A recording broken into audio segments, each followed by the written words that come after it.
Welcome back to Superior Sunrise. With me now, Josh Taylor from the Red Angus Association. Josh, this is this is the first place I interviewed you, so it's nice to be back here with you. Tell us kind of a little bit about what you've been doing the last year with Red Angus. Absolutely, yeah. This was my inaugural event when I first started back in March of 23, and so, on the commercial marketing team, we try to get around to as many commercial producers as we can, do some visits, explore all their options for our tag program, and then along with events like this, we do a lot of production bull sales.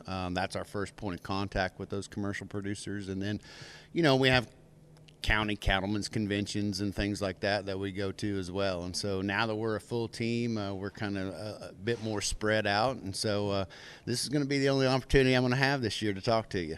Well, I mean, that's a good thing. We're sad you're not going to be there, but we're excited that y'all are adding new people to the team. Let's talk a little bit about the sales. You've been talking about production sales, whether they're production or commercial. How is the demand for this breed right now?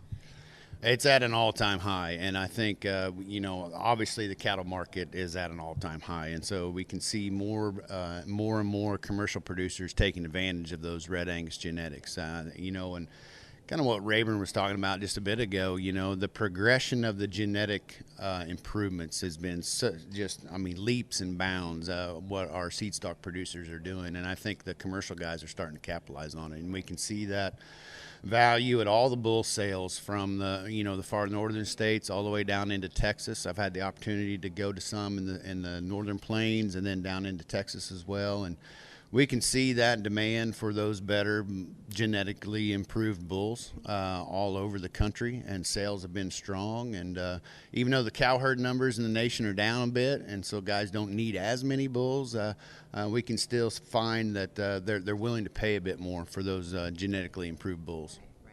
Well, I know being here in Louisiana, a lot of people talk about eared cattle and their heat tolerance, but that is a trait you can find in the Red Angus breed as well. Talk a little bit about why producers think to implement that in a herd.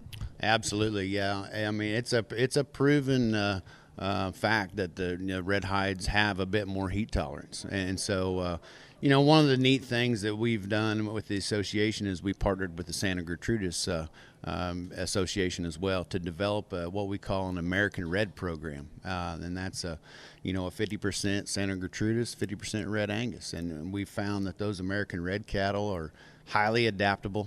They're heat tolerant. They have the proven maternal capabilities from the Red Angus side, along with that carcass quality on the Red Angus side, and then the pounds and the performance and the durability from the Santa Gertrudis cow. And so the American Reds have really started to get a foothold within southern Texas, obviously starting there at the King Ranch, but then spreading across the Gulf Coast. And so that's just one of those programs where we're going to start to push a bit more down in this area, and with help from guys like Rayburn, I think we're going to see a strong start for that American Red program. Real quick before we go, as always, there's tons of programs a commercial producer can take advantage of. How do they get involved with them? Who do they need to get in contact with to get that in their herd? Well, they just need to call the association, the value-added team. Jean Ann Druard and Lauren Weingart, they're the two ladies that take care of our tag program, and they can help get anybody enrolled in any one of our tagging programs, whether it's the FCCP Yellow Tag, the Allied Access Tag, the Premium Red Baldy, or that American Red. It's a fairly simple process. They're two very polite ladies to talk with. They're able to help everybody out in every way, and then once they get the tags in their ears, they just need to call anybody on the commercial marketing team, and we can certainly help them find more value. Well, thank you so much for being here. Appreciate you joining me here this morning. Don't go anywhere. Charlie Cummings joins us to close out the show.